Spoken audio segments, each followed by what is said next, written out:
No one is watching my Chiefs-Bills video because the Chiefs lost, and most of the people who watch my channel are Chiefs fans, and I'm aware of this. I kind of knew this would happen. I am happy to sacrifice what would probably be about $20 for the Bills to actually have won. Yesterday, I saw somebody on Twitter say that he would be willing to give up 20 years of his life for the Bills to win a Super Bowl. Like, he'd die 20 years earlier than he otherwise would for a Super Bowl. So I've figured out that my Bills fandom lies somewhere between $20 and 20 years.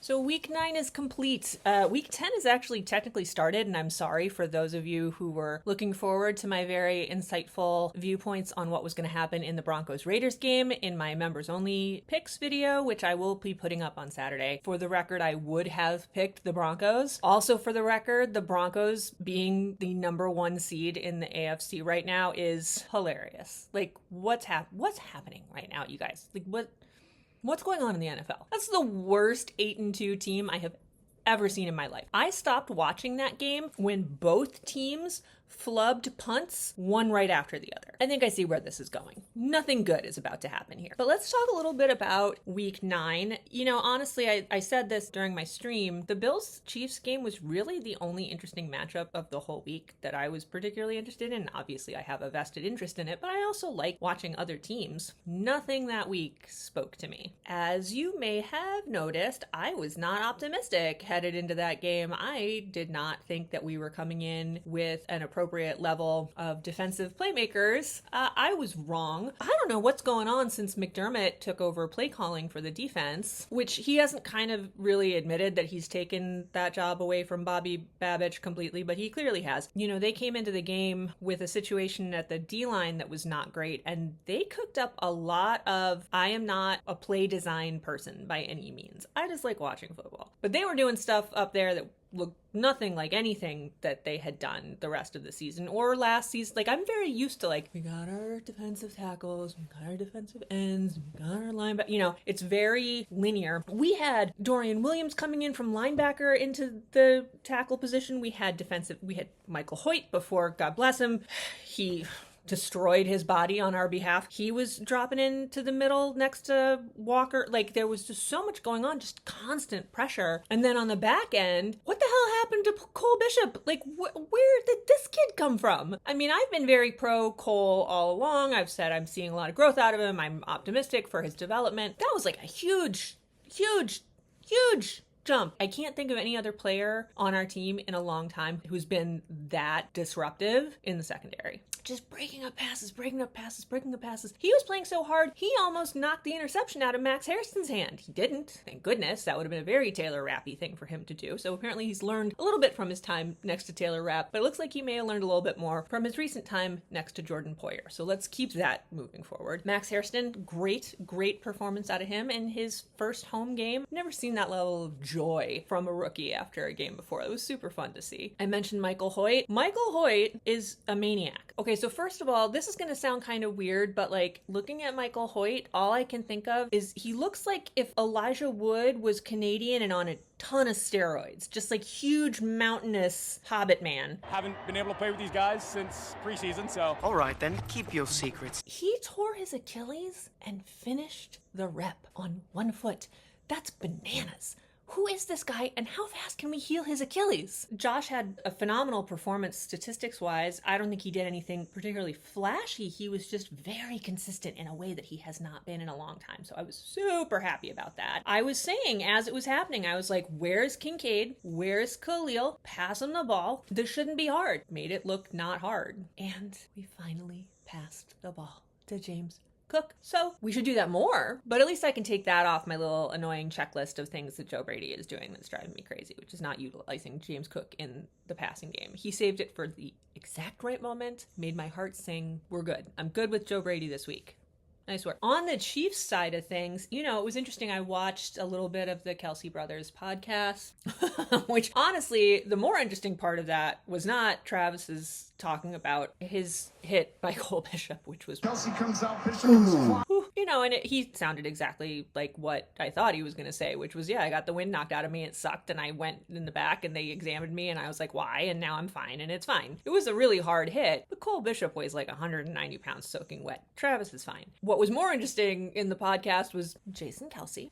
Jason, the reason that people yell about the Eagles tush push and not about the Bills tush push. I watched the Bills do it. Everybody's just like, oh, what a great play by the Bills. Is that just because someone's tush is being pushed does not mean the execution of the play is at all similar. Because it's not. Josh is like standing up for the whole thing. They're not trying to like get under people. They're not false starting. All that's similar is it's short yardage and there's somebody pushing. There are lots of different ways to do a quarterback sneak. Jason Kelsey. The reason that people don't like the way that the Eagles do it has nothing to do with hands on Jalen Hurts' butt. I'm fine with that. Believe me. What we don't like seeing is constant false starts, lining up offsides already. You have admitted, I'm just yelling at an imaginary Jason Kelsey, we've seen how you held the ball for the tush pushes. You moved that ball ahead of the line every time. Every time. You could see that Travis was a little tired of the conversation. The Eagles they get away with more. Chiefs are stand-up guys. They took full responsibility. They didn't play the way that they wanted to play. That's kind of all there was to it. Bills stepped it up. I don't need to hear another whole run of like, oh, the reason that the Bills always win in the regular season is because Andy saves all his good stuff for the playoffs. Well, I will say that in the playoffs, when we've played the Chiefs, we've seen lots of stuff that we didn't see during regular season games. So they do. They save stuff for the playoffs, usually. Right now, they're not in the playoffs. I don't think they're saving shit. They got to get in the playoffs. They're third in their division. The Broncos are winning that division. Have you seen the Broncos? They're trash. They're such trash. In that game, since we were just talking about tush pushes, I don't know if I hallucinated this or something, but they had Geno Smith try to run a quarterback sneak on like 4th and 2.5. That didn't seem right to me. I don't think that's not where you're sneaking. That's not a quarterback sneak, especially not with Geno Smith. I was very confused. That whole game was very confusing. I turned it off. I was done very quickly with that game. That game was nonsense. Let's talk about the other game. Actually, I'm pretty much done talking about the other game. A lot of people I've seen mentioning their disappointment with certain people on the Chiefs and how they played.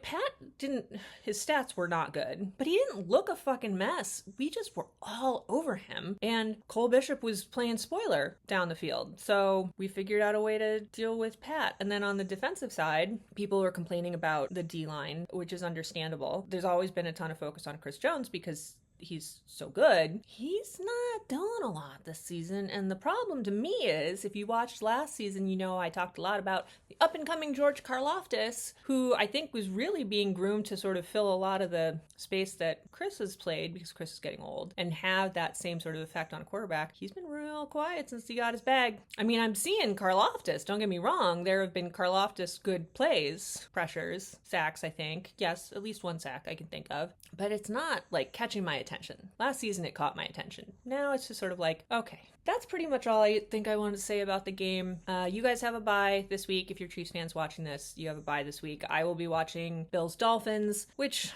could go differently than how everybody expects it to. We still have a ton of injuries we're dealing with, but it looks like James Cook is going to be playing. I assume we're going to be playing him a little bit less because his foot and his ankle got a little banged up during the last game. So we may see some Ray Davis action finally. The trade deadline came and went. Neither the Bills or the Chiefs did a goddamn thing. It's, I think people give the managers a hard time when they don't make trades. It's not like they weren't trying. I have the sense that a lot of teams are going to be kind of bumping the price up a little bit for Bean and Veach. If it's a question of like, oh, how come we didn't give the Saints the 3rd and a 4th for Shaheed? I don't know if they were asking us for a 3rd and a 4th. They might have wanted more from us. And we also just don't have a lot of draft capital right now. So it is what it is. As long as we don't hire Christian Wilkins out of nowhere, I'm fine with it. Let's just go ahead, see how it goes.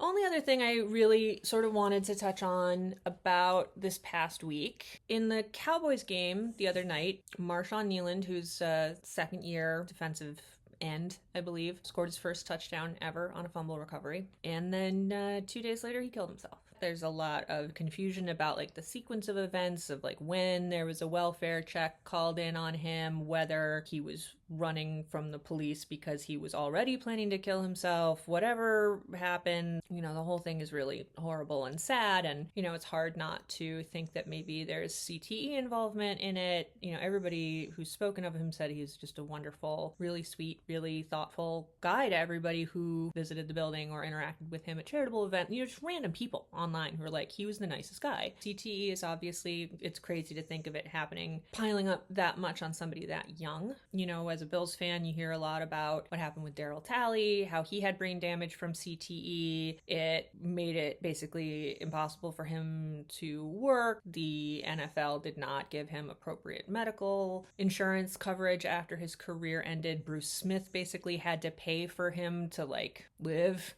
for a while. That I think seems to have resolved itself to some degree, like financially, but you know, he had a lot of addiction issues. His wife is really interesting on Twitter, by the way, if you're ever interested in adding somebody football related spousally. Janine Talley has good gossip. But if you're a Chiefs fan, you're pretty busy with all the Kayla Nicole gossip at the moment anyway. So, you know, maybe later when you have some more free time, that dies down. I myself have struggled with a lot of mental health issues and also have a brain injury from a skiing accident when I was a kid, a pretty severe concussion, lost time. My dad for years thought that my mental illness was tied to the ski accident before CTE was something that people were talking about all the time like they do now. And I just sort of always was like, no, that doesn't make sense. I was sad before that. Like, yeah, I was sad before that. I was an adolescent. I was crazy after that. So, you know, I've come to acknowledge that that's probably part of what I've dealt with my whole life,